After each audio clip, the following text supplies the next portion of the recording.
Antofagasta Televisión presenta a Cristian Zamorano, Javiera Fortune. Un espacio donde las voces de nuestra región analizan la política local. Esto es Radar. Hola, ¿cómo están? Bienvenidos a un nuevo capítulo de Radar que estamos dando comienzo este día miércoles. Estamos muy contentos de ya estar en la tercera edición, Sí. Exactamente, y las conversaciones continúan respecto a lo que está en la contingencia de nuestro radar en el ecosistema de la región de Antofagasta y bueno, también a nivel nacional, sobre todo. Sí, sobre todo que lo que ocupó la palestra estos últimos días es el tema que concierne al senador Macaya y más especialmente su padre. Yo creo que es imposible de no hablar de aquello. Y es una situación que no solamente está afectando a la familia Macaya, sino que también a un partido político e incluso podríamos decir a una coalición política. Y es por eso que enseguida también les voy a presentar a las personas que nos acompañan hoy, a nuestros invitados. Justamente la presidenta regional de Evópoli Antofagasta, Yantiel Calderón, y Bernardo Cortés, justamente de Consultoría en Balmaceda Abogados, quien también nos va a estar complementando con la mirada respecto a todo lo que es el derecho, justamente en estos casos judiciales. Y vamos a dar comienzo a la primera pregunta. ¿Te parece, Cristian? Sí, me parece. Yo creo que, bueno, de antemano tenemos que, ya que nos referimos al tema del padre de Macaya, del expresidente de la UDI, ya que renunció posteriormente a la divulgación de algunos hechos. Sí. Hubo numerosas reacciones que llegaron hasta acá, rebotaron hasta la región y de hecho hemos visto una carta abierta de un militante de Evópoli que las difundió a través de WhatsApp, Giovanni Rivera, conocido por su terno naranja, que también trabaja un poco en los medios de comunicación y que indicó que acá recordó el eslogan de Evópoli, que era Los niños primero, que fue un eslogan que ya tiene casi una década y Yantiel podría quizás darnos más precisiones.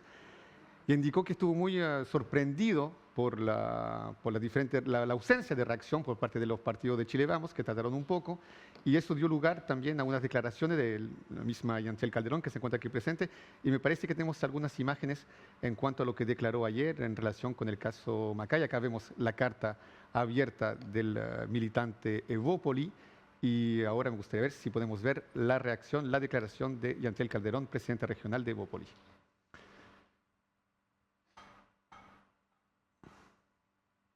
A continuación la vamos a revisar. Esta situación porque nosotros como Evópoli tenemos una postura clara. Los niños primero en la fila, como lo decía hace unos minutos, no es una frase campaña, es un compromiso que nosotros tenemos. Y ahí siempre nuestra preocupación va a ser con las víctimas y cada uno de nuestros candidatos sé que representa esas ideas, va a tomar esa bandera y la va a levantar con fuerza. Nosotros no vamos a guardar silencio, no vamos a omitirnos de decir que cuando se trata de un abuso sexual, sobre todo un menor, tiene que existir todo el rigor de la ley, sea quien sea. En base a esa declaración, lo que vimos ayer, la renuncia, posteriormente a una ola de conmoción nacional en base a lo sucedido, no simplemente político, yo creo que societal. ¿Cuál es su opinión? ¿Se mantiene en esta declaración? ¿La completaría o está satisfecha de lo que está sucediendo? Mira, lo primero es decir de que claramente se produjo una situación muy incómoda para todos porque esta crisis que se generó y que partió desde la UDI, rápidamente empezó a tensionar las relaciones dentro de la coalición, porque todos estábamos esperando una posición institucional de nuestros respectivos partidos. Había un silencio que efectivamente era largo, y ayer en la mañana, a primera hora, aparece Evelyn Matei con su posición y siendo muy firme. Luego aparece la senadora Paulina Núñez, Marcela Cubillo. Inmediatamente acá en la región aparecen también las primeras reacciones y yo fui una de las primeras mujeres que también levantó la voz, y ahí quiero hacer hincapié en que no deja de llamar la atención que fuimos precisamente las mujeres de la derecha las que salimos a hablar. Sí. A propósito de la carta, a mí me llamó la atención y me enteré recién en la tarde y la pude revisar porque en la mañana me dediqué a atender a los militantes, a preparar el material con el que estábamos saliendo en la prensa y visitar los medios de comunicación que nos estaban consultando. De la carta me enteré mucho después, la revisé y creo que es una solicitud válida el poder manifestar que hay un descontento cuando uno siente que hay un tema importante. Sí creo que todos los militantes de Bópoli tienen el acceso rápido a nuestras directivas, a saber qué es lo que está pasando e informarnos por los canales institucionales, por los cuales nosotros sí estábamos informando a nuestros militantes. Pues la verdad es que creo que luego de ver que todo el partido reaccionó, salió la presidenta nacional, la juventud, acá la directiva regional, a través de la vocería que yo estaba realizando, no da para más análisis, no veo una doble intención, desconozco. Posteriormente, sí, quizás hubiese gustado de que Giovanni se refiriera más a las declaraciones que estábamos dando después desde el partido, pero nada más, no creo que es un tema que haya que agrandar y que no da para más análisis. Sin embargo, de igual manera, por ejemplo, la senadora de Renovación Nacional mencionó si es que había un pacto dentro de la coalición de mantener silencio, de dar declaraciones hasta que la solución y el hecho estuviera un poco más claro respecto a la investigación. Marcela Cubillo exactamente fue una de las primeras en dar una respuesta y mencionaba algo que todos han coincidido. Finalmente, acá Javier Macaya, ex presidente de la Unión Demócrata Independiente, no supo diferenciar el separar ser el hijo a ser un político y un senador de Chile. Mira, antes de pasar a conocer la opinión de Bernardo, yo encontré la declaración de Marcela Cubillo absolutamente centrada y correcta, bien que no sea santa de mi devoción. Lo que dijo es que la decisión de justicia es suficientemente precisa, contundente y fundada para que justamente políticamente haya una decisión y una acción clara, decisiva y tajante. Y para regresar a la actitud del señor Macaya, eventualmente, si atacan a tu padre, tu primera reacción va a ser siempre, casi antropológicamente, de defenderlo. Es algo absolutamente normal como persona. Supongo que en esta mesa cualquiera va a reaccionar de esa manera. El asunto es que una vez la reacción pasada, una vez la emoción pasada, vivida, está todo el aspecto del cargo que viene ahí a jugar. Y yo creo que lo que concierne este ámbito, esta área, estos delitos del índole muy sensible, es lo más grave que tenemos. Yo creo no hay peor que aquello. Es difícil simplemente contenerse a la decisión de justicia. La justicia no se circunscribe a simplemente a la decisión de un tribunal. Yo creo que hay simbólicas fuertes que hay que tomar y dar un paso al costado. Para mí era lo mínimo que se podía hacer en cuanto a la presidencia de un partido, y yo diría que hasta se plantearía, y ahí vengo a buscar su respuesta, Bernardo, quizás se plantearía dar un paso al costado como legislador, como senador. ¿Qué piensa usted de lo que sucedió en torno al hecho que estamos mencionando? Sí, yo creo que en una primera parte nosotros tenemos que saber aquí separar lo judicial también de lo político. Son dos conceptos completamente distintos, aunque se parecen en muchos casos. Hay decisiones judiciales que tienen tintes políticos que se ven en distintas formas, pero al menos el militante político, que en este caso son los que han generado mayor controversia en el último tiempo, todos han tomado distintas formas de enfrentar estas situaciones. Vamos a 3 casos en específico. El primero, el Partido Comunista con la prisión preventiva de Daniel Jadwe. Hay una decisión política de salir a defender a Daniel Jadwe y decir que en el Estado de Chile hay presos políticos. No se puede hablar ni plantear lo mismo cuando, por ejemplo, queda en prisión preventiva el ex seremi de Vivienda y Urbanismo, Carlos Contreras, porque vemos un silencio absoluto básicamente por parte del gobierno y asimismo de la coalición, sí, ya especialmente de los que también eran militantes de Revolución Democrática. Cada uno trató de desligarse lo más rápido posible, que el caso no sacudiera más allá de lo que ya estaba haciendo y complicando al país completo. El caso ha complicado al país completo. Y vemos que aquí hay 2 variantes dentro de la derecha, ya para afrontar el mismo caso. Ya, o sea, un caso completamente distinto porque no estamos hablando de fraude al fisco, sí, ya, o estamos hablando derechamente de un caso que también tiene tintes morales para un sector bastante conservador, ya que se ha opuesto a la ley de educación sexual integral, sí, ya desde muchos sectores que son más conservadores, no tanto en Evópolis, sino que en sectores más extremos de la derecha, pero que se ha opuesto tajantemente al aborto, a situaciones con el matrimonio igualitario y situaciones que tienen que ver con estos temas y que en algunos casos se han quedado guardadas o tapadas bajo la alfombra. Ya, eso fue lo que en algún aspecto la derecha trató de hacer con el caso Macaya. Ya es un caso que estamos tratando hace mucho tiempo, entonces hay que ver las decisiones políticas. Del año pasado, sí, junio de 2023. Entonces hay que ver las decisiones políticas que se toman para abordar una estrategia judicial por parte de la familia. Es decir, la defensa del padre del senador Macaya también llevó un requerimiento al Tribunal Constitucional. Ese requerimiento tenía que ver con la variación que hubo hace un tiempo atrás por las modificaciones que se hicieron a partir del caso de Martín Pradenas, que esto era el cambio de los beneficios en materia de delitos sexuales. Entonces, frente a eso, tenemos un sector de la derecha que guardó silencio ante también una estrategia judicial que llevaba a cabo por la familia de un líder político del sector. Es decir, líder político que ha apoyado a los candidatos de la derecha en esta zona, que recorrió el país en el rechazo, que iba a recorrer el país nuevamente con las municipales, pero que en el fondo también venía con sus propios problemas internos en la casa. Ayer daban cuenta de un fragmento que aparecía en la investigación de una de las conversaciones que tiene el padre de una de las víctimas con el mismo padre del senador Macaya, y derechamente el padre, una vez que niega los hechos, también le indica: no le caiga en la carrera a mi hijo. ¿Cómo? Le dice el padre, eso está textual dentro de la investigación, dentro de lo que está planteado, de los elementos que están probados dentro del juicio. El padre, una vez que niega los hechos, él también indica: no le caigas la carrera a mi hijo.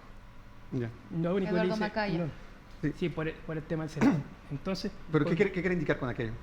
lo que tenemos que indicar es que aquí ha habido una situación de tratar de desviar la atención, en la forma de señalar una estrategia política de una forma conjunta a una judicial. Ya, para resumir, en algún modo, y para hablar en idioma llano, usted quiere indicar que el padre del senador quiso utilizar el cargo de senador y el posicionamiento político de su hijo para que juegue un cierto rol en el juicio.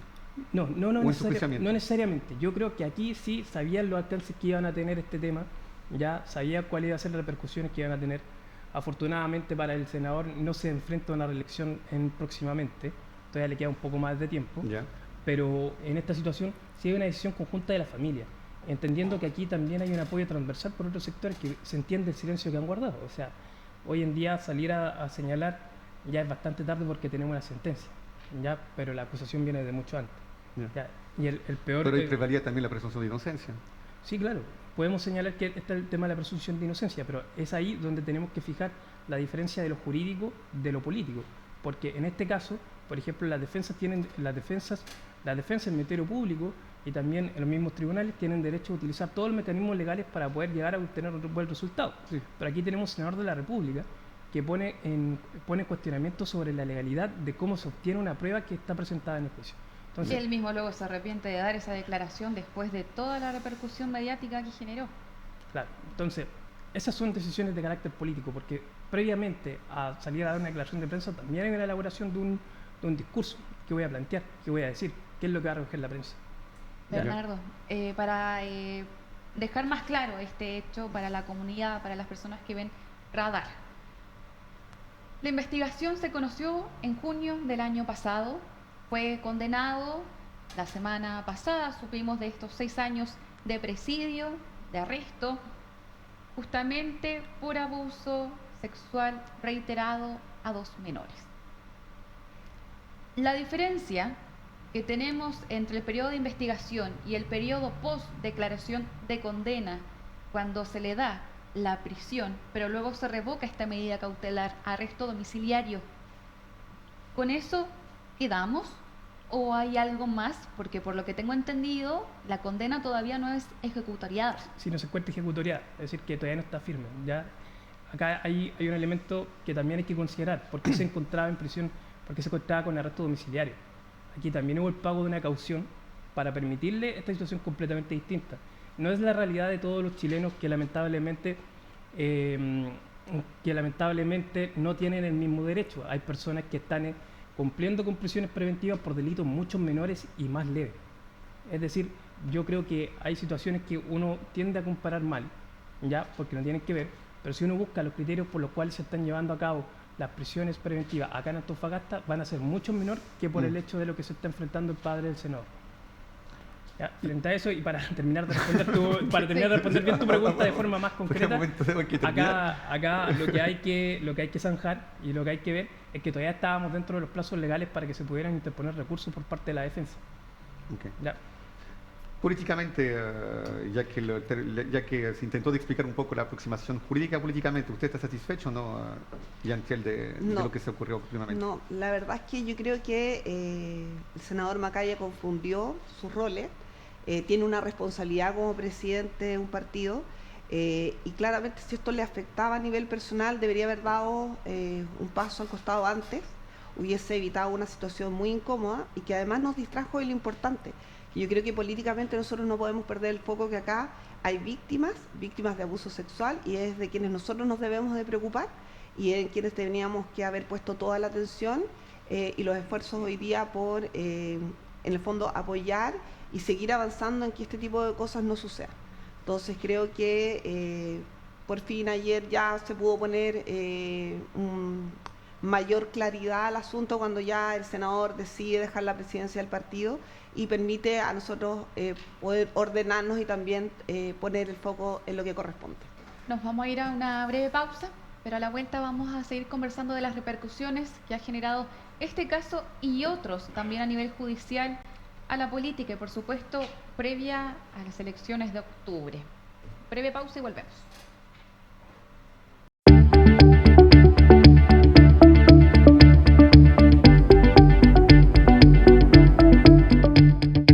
Muy bien, ya estamos de vuelta en Radar. Aún vamos a continuar hablando de contingencia bastante densa política, sobre todo por el calibre de los temas que estamos hablando, que son bastante graves. Y además del caso Macaya, también se conoció otro caso reciente de un ex candidato republicano a la alcaldía de Victoria, en el que justamente la Corte de Apelaciones de Temuco dio a conocer que ahora tiene justamente prisión preventiva por el caso de abuso sexual y violación de 2 menores de edad. Estoy hablando de quien también fue acá en Antofagasta exdirector de INJUV de Antofagasta, el Instituto Nacional de la Juventud, Patrick Casanova. Un tema bastante difícil de comentar por la calidad del tema, pero vamos a analizarlo dentro de lo posible. Que sin duda acá el ojo público, la mirada de la sociedad ha sido bastante crítica con estas situaciones y sobre todo con los cargos políticos. Mira, yo creo que no lo ha sido suficiente porque tú, como bien lo recordó Bernardo también, tú puedes, analizar el hecho últimamente sucedido en un marco mucho más largo y tú puedes, el caso Caradima, el caso del Sename, prostitución infantil. Y ahora que, mira que este personaje, que aún todavía no conoce un juicio, una decisión de justicia, pero que está relacionado con el INJUV, que trabajó en la región, tú puedes ver que hay una frontera que no existe entre a veces instituciones nacionales, estatales y hechos que son realmente relacionados con delitos sexuales, del peor de los índoles que concernen a los niños. Y justamente hay un tweet de la senadora Paulina Núñez que sacó a flote, que ayer me parece sacó a flote, recordó Diario Antofagasta, donde relacionaba en realidad este personaje con la región y justamente con la... Del año 2013. 2013, porque él trabajó acá en el gobierno de Sebastián Piñera I. ¿Por qué nos referimos a aquello? Porque básicamente me parece difícilmente concebible que lo que está sucediendo a nivel nacional no tenga un impacto a nivel regional, como lo que a veces tiene impacto a nivel regional tiene también impacto a nivel nacional, como lo vimos con los casos fundaciones. Y ahí viene justamente la pregunta para Yantiel. ¿Usted cree que este rol que juega Paulina Núñez en la región y la relación, y como tiene mucho flanco, esta relación que se le hace con estos casos, ¿tiene un impacto acá? ¿Sí o no? ¿Tiene un impacto en la región? ¿Tiene un impacto en la candidatura, por ejemplo, del candidato a alcalde para Chile Vamos? O sea, lo estamos comentando, yo creo que ya hay un impacto desde ahí, pero creo que también hay que ser bien... Yo miraba, la publicación era del año 2013, si no me equivoco, hace muchos años. Yo no sé si ellos actualmente hoy día mantienen o no una relación de amistad o de trabajo laboral. Entiendo que compartieron militancia, pero la verdad es que cuando uno pertenece al mundo político, asiste a mucha actividad, hay muchas fotos, hay publicaciones, trabajas con personas, pero eso no significa que tus vínculos implique que tú te vas a hacer cargo también de los actos de esas personas. Entonces creo que pasa a ser más bien un hecho anecdótico, algo que llama la atención, porque es una de nuestras autoridades más importantes dentro del sector y dentro de la región, pero creo que no da más que para esa mirada y ese análisis. En lo personal, hoy día yo tuve que pedir antecedentes de quién era Patrick, porque no lo conozco. En la vida de Evópoli tampoco aparece como un actor, ya que cuando comienza nuestro partido, él ya incluso creo que se encontraba fuera de la región. Entiendo que estuvo un año dentro de un cargo en la primera administración del presidente Piñera. Entonces, claramente llamó la atención de que fuese una persona de la región, y porque además la noticia tenía un impacto importante y en un día en que además el tema era muy sensible. Ahora sí, yo hago la salvedad del caso de Macaya, que esta es una acusación que se está haciendo y que es un proceso que se está iniciando, a diferencia de lo que está pasando con el señor Macaya, y que además también nosotros tenemos que esperar a ver cómo va a continuar esto, pero sí a mí me llamó mucho la atención la reacción del Partido Republicano, que en el mismo momento decretó su expulsión, y me llamaría la atención saber qué pasa si esto no prospera, se cae el caso. Creo que ahí también hubo una sobrereacción y que es importante observar, como siempre en estos casos en los que hay que ser muy cuidadosos. Bernardo, su opinión Sí, acerca del tema. Bueno, un par de cosas. Primero, no creo que haya una sobrereacción frente a una denuncia de este carácter. Ya precisamente han habido movimientos sociales liderados por mujeres a nivel internacional, como es el Me Too, y el de poder relevar la develación que hacen ciertas personas frente a actos que son vulneratorios en la intimidad intimidad sexual, ya cuando son menores o en cualquier otra circunstancia, que ha costado mantener. Yo creo que en muchos casos sí también hay una liviandad al llegar y expulsar.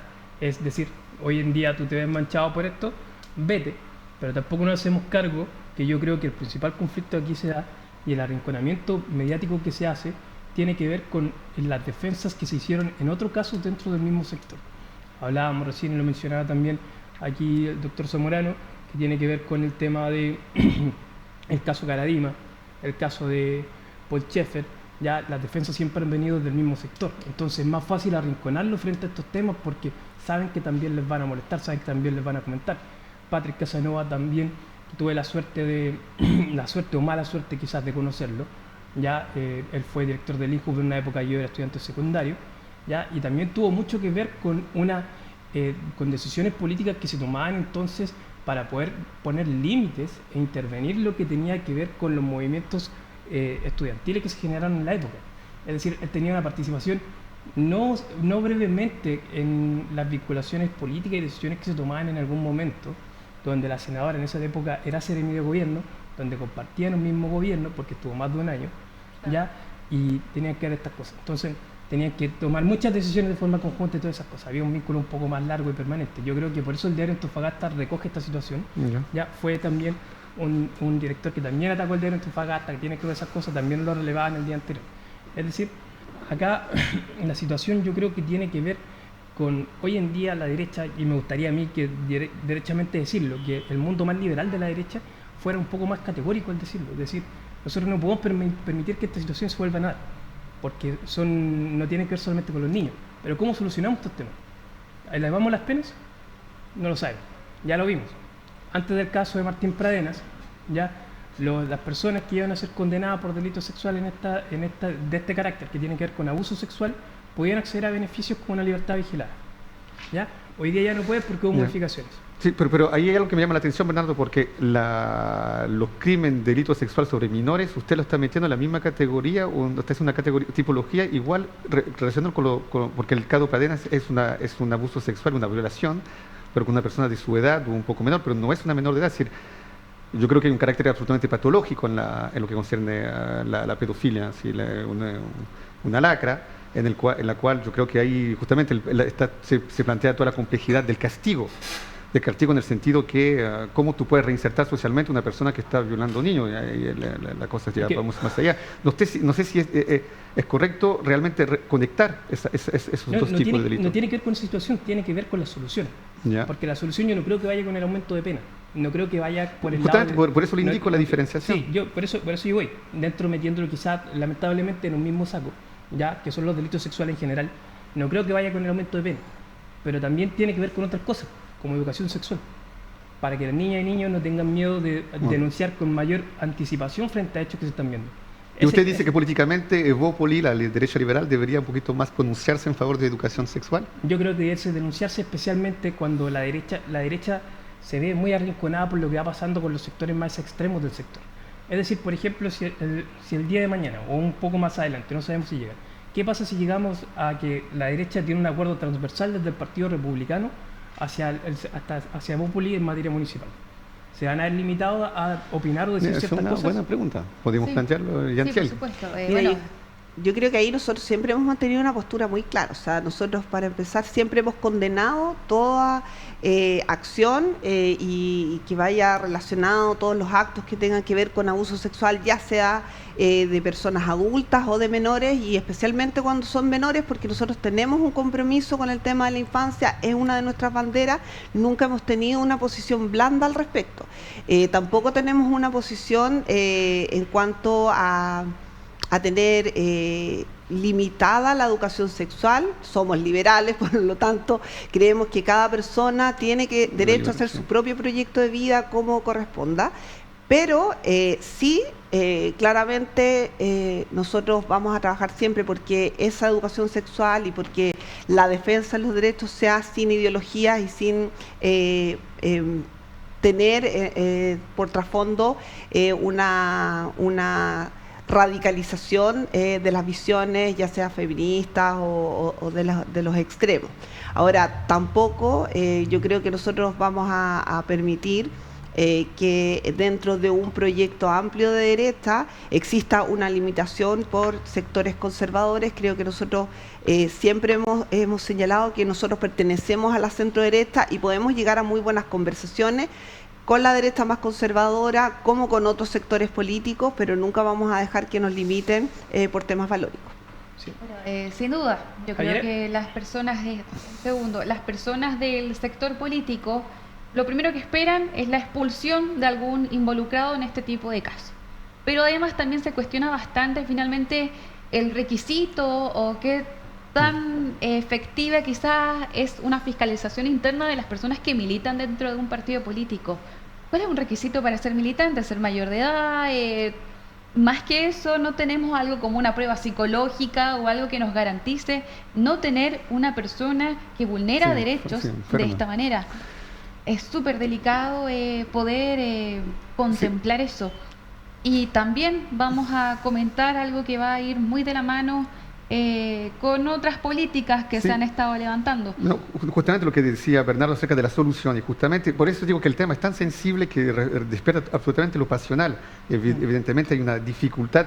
Cuando hay este tipo de cosas, surge de nuevo el fantasma de restablecer la pena de muerte, porque tú dices la única solución ante aquello problema sería recurrir a la pena de muerte. Por mucha gente no le parece algo de descabellado, a pesar que la pena de muerte ya aquí está abrogada hace rato. Pero quizás hay otras cosas que sí se puedan conversar al momento, que es, por ejemplo, lo que se comenta ahora como ley Macaya. Sí. Que personas que estén en esta situación, condenadas o investigadas, se mantengan en prisión preventiva y no puedan pagar una fianza para tener un arresto domiciliario. Justamente, ahí lo que yo digo es poner bien atención, porque todo lo ocasional y el oportunismo político que puede existir.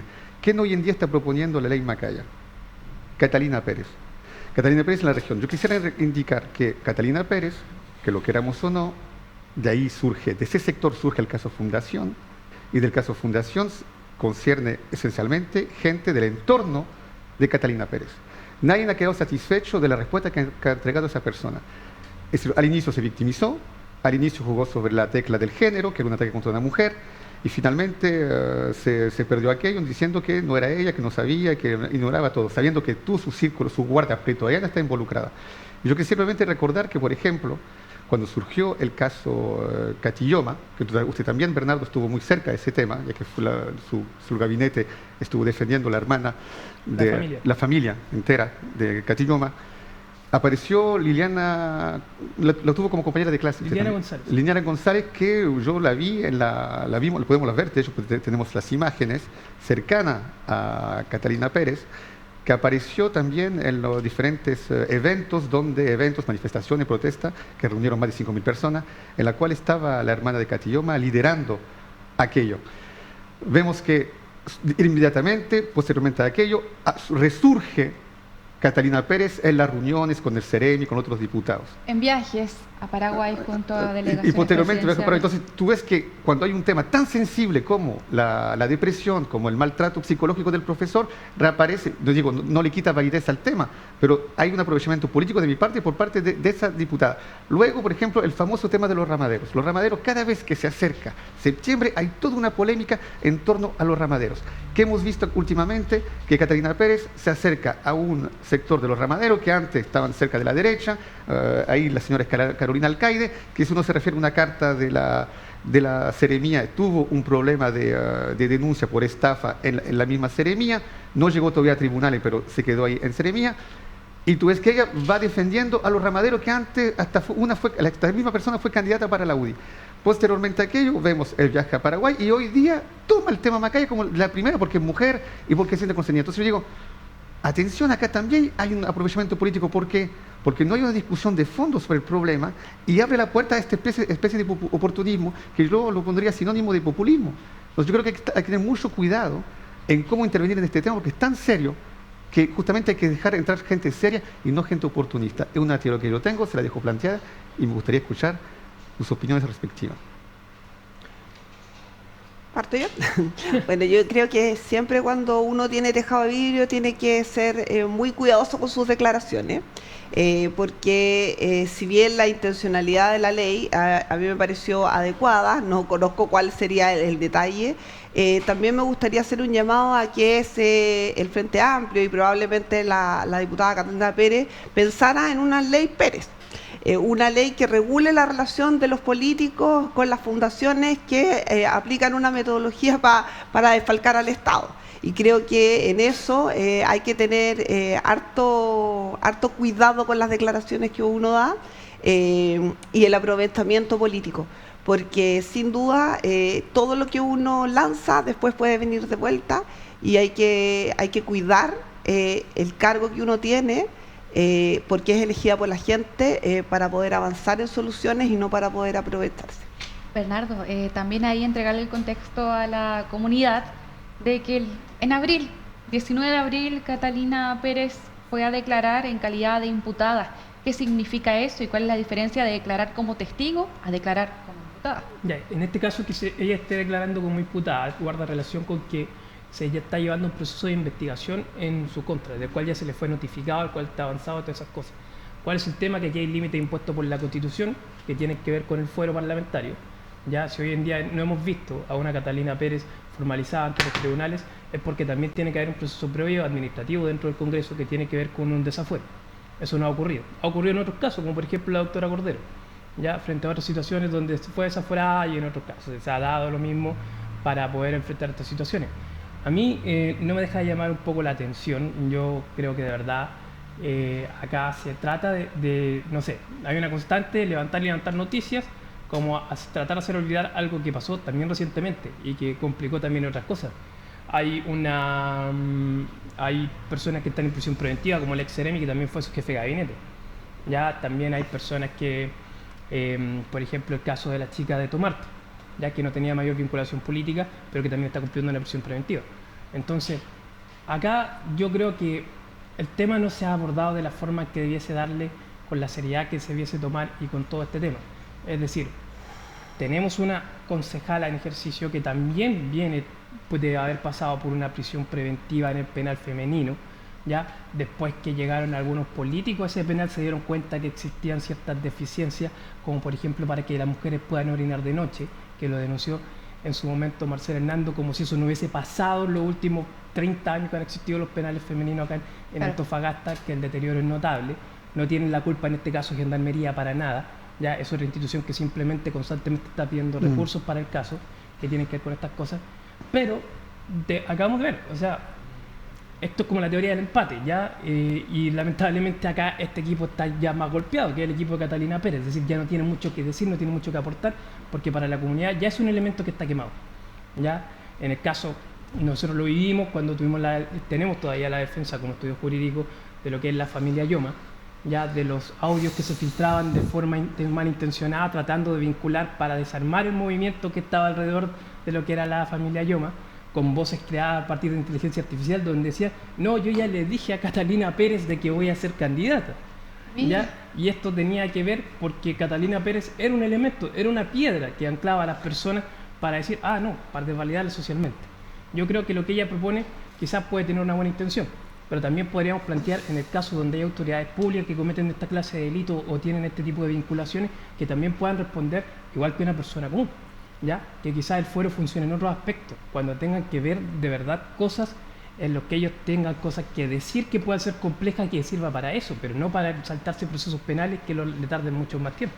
Nos tenemos que ir a una breve pausa nuevamente, pero a la vuelta seguimos conversando y analizando este caso y otras situaciones más que están ocurriendo en el ecosistema de Radar. Ya volvemos.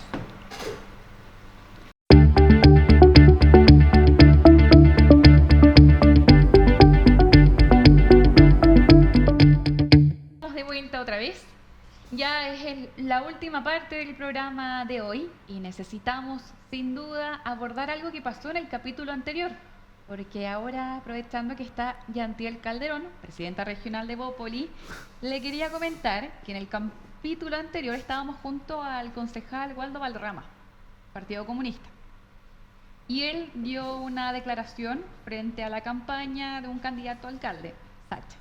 A continuación, me gustaría que la viera, que la escuchara y luego me diera su impresión al respecto.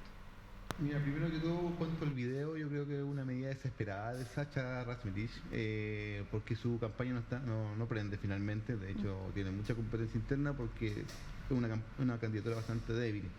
Y un intento de atacar a Camila Vallejo para poder identificarse un enemigo, básicamente, en esta performance que hace hoy día.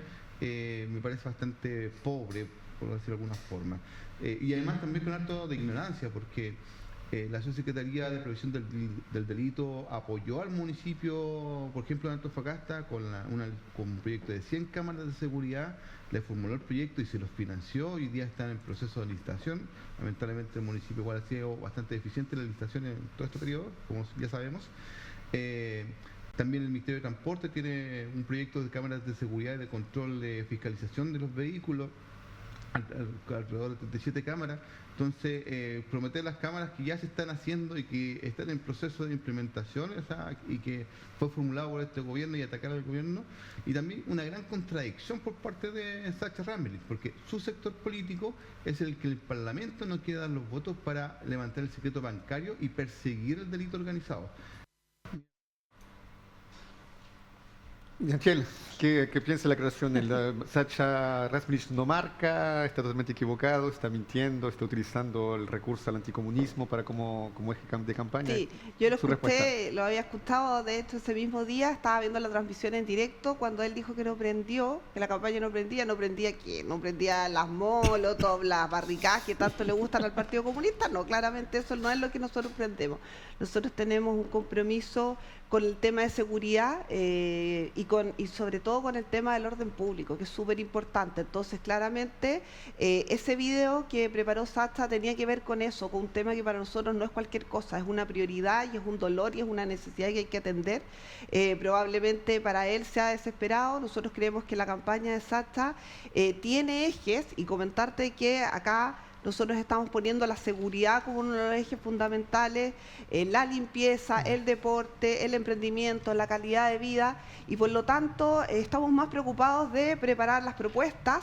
Hay un equipo de más de 40 profesionales trabajando en propuestas técnicas junto a Sacha. Sacha está haciendo una campaña que es bien innovadora, porque además ha llegado con sus contenidos a través de TikTok a la comunidad de Antofagasta, pero también hoy día ha intensificado su participación en terreno, está trabajando él personalmente, recorriendo, contestándole a todas las personas que le envían mensajes, lo citan a reuniones, va, atiende sus dolores, escucha cuáles son sus propuestas, también los incorpora esas mismas ideas que le va traspasando a la ciudadanía. Entonces, nosotros más que estar respondiendo y estar devolviendo y siendo parte de esa vieja política, nosotros estamos preocupados de trabajar, de atender a la ciudadanía, y creo que Sacha está claramente marcando, está muy fuerte, lo veo sólido, y creo que eso nos tiene a todo su equipo entusiasmado, trabajando para poder devolverle esperanza, volver a creer en Antofagasta.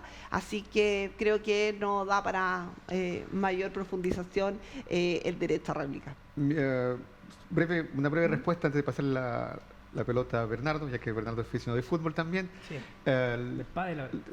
dígame, usted, esa noción de no marcar también, hay unos ruidos en la derecha que indican aquello. ¿Cuál sería su respuesta, su postura ante esa gente que no quiere apoyar a Sacha, que se encuentra en la derecha, indicando ese argumento? A ver, yo creo que nosotros tenemos que diferenciar. Existen distintas derechas, así como la izquierda también tiene distintas izquierdas. Hoy día la izquierda hace mucho énfasis en la unidad que ellos tienen, pero dentro de estas izquierdas, probablemente el Partido Comunista es uno de los sectores menos populares, por lo tanto a ellos adueñarse de ese discurso de la unidad les conviene bastante. Nosotros pertenecemos a la centro derecha, donde nuestro sello es la buena política, la administración, la pega bien hecha. Eso es probablemente el sello de Chile Vamos y el que nosotros queremos levantar. Pero nosotros no queremos encantar y no queremos ganarnos la confianza de un partido político, de un sector, y lograr solo la unidad. Nosotros lo que necesitamos es encantar a la ciudadanía con las propuestas, volver a devolverle esperanza a Antofagasta, a las personas que se levantan, que trabajan, que viven acá, y estamos más preocupados de eso que de ir a buscar el voto político. Creo que Antofagasta ya ha tenido bastante populismo y sería un riesgo caer en una administración de extrema izquierda, de una izquierda radical. Así que lo que a nosotros nos preocupa hoy día es que la campaña de Sacha Rasmilich llegue a la ciudadanía y encante al antofagastino, que hoy día está tan desilusionado y lleno de dolores en su calidad de vida. Bernardo. Sí, bueno, yo creo que primero hay un error gigante siempre mirar en menos un poco al rival. Denota un poco de una soberbia que no es tan necesaria. Si algo hemos aprendido en el último tiempo es que de las elecciones que han avanzado, lo más incierto que han habido han sido los resultados. Nadie se atreve a dar un resultado completamente conocido. Yo creo que acá, y sin caer en la burla ni nada, pero Sacha Rasmilich ha crecido, ha aprendido a hacer campaña, porque también ha perdido varias veces. Y yo creo que ese es el cuestionamiento que también se hace al interior de la derecha.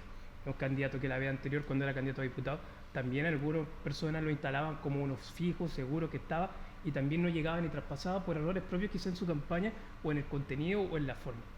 ¿Ya? Yo creo que ahí hay temas importantes. Yo creo que a la gente le da, hoy en día, como están las cosas, sinceramente, les da lo mismo si es que la municipalidad recae en una persona de extrema izquierda o de extrema derecha. ¿Usted no cree en ese anticomunismo cultural? No, yo creo que si hay un anticomunismo, yo creo que si hay un anticomunismo en la ciudadanía, lo hay. Ya no hay que negarlo. Pero yo creo que las personas, el ciudadano antofagastino, el de pie, el que uno escucha en la calle, el que uno escucha un poco alejado un tanto de la política, es el que quiere ver gestión. ¿Ya? Y esa gestión tiene que ver con lo que no se ha hecho en los últimos años. Ya, con la falta de proyecto, con la falta de ejecución, con que la ciudad está más sucia, con que la ciudad le ha faltado un montón de cosas y un montón de conflictos que vienen de parte del municipio. Y es ahí donde yo quiero tomar unas palabras frente a cosas que también han ocurrido esta semana, porque nuevamente, al igual que en años anteriores, campañas anteriores, vienen y aparecen los candidatos y dicen, ¿sabes qué? Todos hagámonos un test de droga. A ver quién se droga Hay y quién algunos consume que ya alcohol. lo hicieron y ya dieron a conocer su resultado. Entre ellos a Pablo Iriarte. Sí, yo lo que verdaderamente yo creo es donde pondría el foco, y es donde ha estado la situación donde se ha generado principalmente el problema en Antofagasta, quizás tiene que ver con trascender un poco el tema de la drogadicción como enfermedad y atenderlo también como un problema de salud mental. Y yo creo que aquí las autoridades debieran pasar por un proceso de control de salud mental para ver si son aptas o no para poder estar dentro de un cargo. Me gustaría que fuera complementario. Yo creo que Absolutamente, más de algunos saldría bastante mal evaluado en esa situación, así que yo creo que eso sería una propuesta quizás para los que se están más poniendo creativos en esta campaña. O incluso porque están en el cargo, de hecho. Sí, claro. Muy similar a lo que hablábamos al principio de la persona que es militante, finalmente, cómo poder garantizar que finalmente tenemos personas que queramos con los principios que estamos predicando y esperemos practicar. También se cuestionó bastante la intensidad actual de Sacha, pero algunas personas, me imagino que también por el lado de Bópoli, respaldarán que esa intensidad se equilibra con las situaciones que están pasando hoy en día en Chile.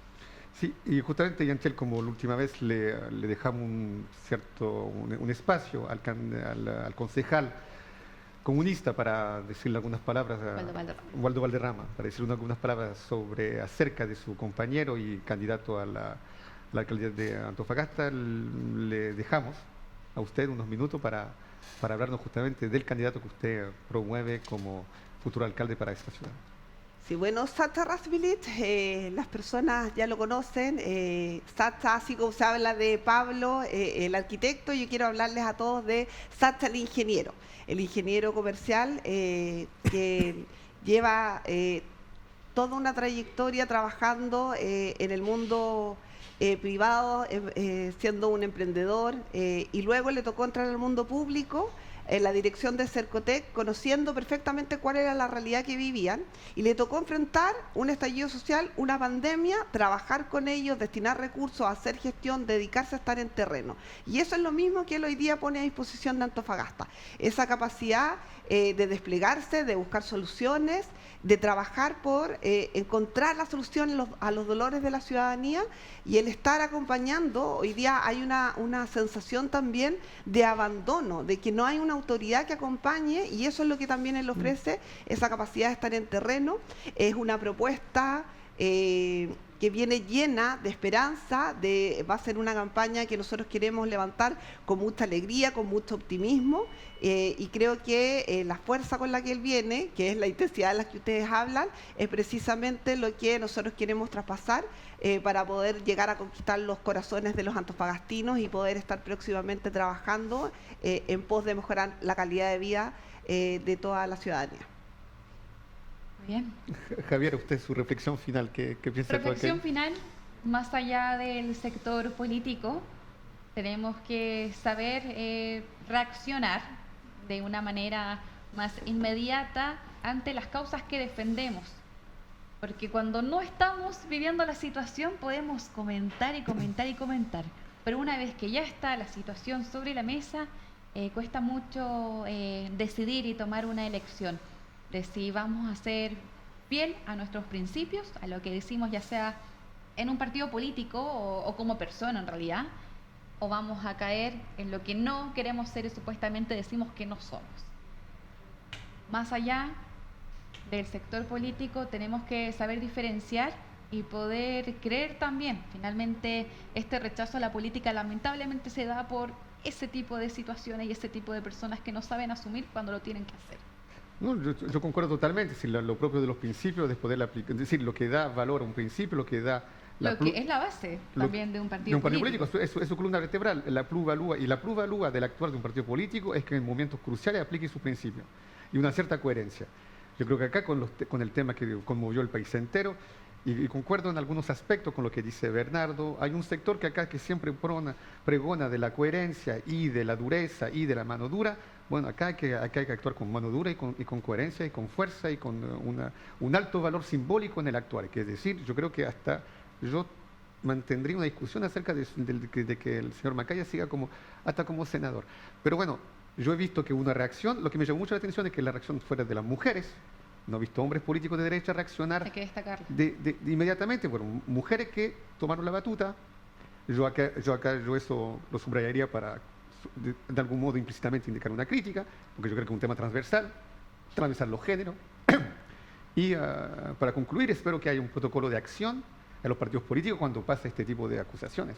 Si te considera un familiar, la persona debe dar un paso al costado inmediatamente para que se muestre un país en conjunto unido ante ese tipo de escándalo. Y no puedo concluir sino darle igual de algún modo a Bernardo una última palabra, porque debo subrayar que el nombre de este programa viene de la inteligencia de Bernardo, porque él es el creador del nombre Radar y no podía no señalarlo aprovechando hoy día que está en pantalla. Sí, agradecer. Yo creo que siempre he dicho que las buenas ideas no tienen dueño. Yo creo que a Antofagasta le faltan más espacios donde discutir políticamente. Ya eso va a nutrir mucho a las personas.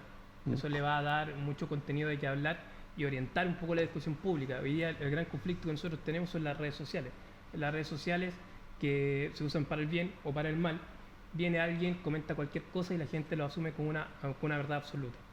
Ya hay muchos medios que se han encargado por mucho tiempo de tratar de desmentir un montón de situaciones. En ese caso, relevar ese trabajo que hacen los periodistas. Agradecer a Javier la invitación, a Cristian Zamorano, que fue mi profesor también en algún momento.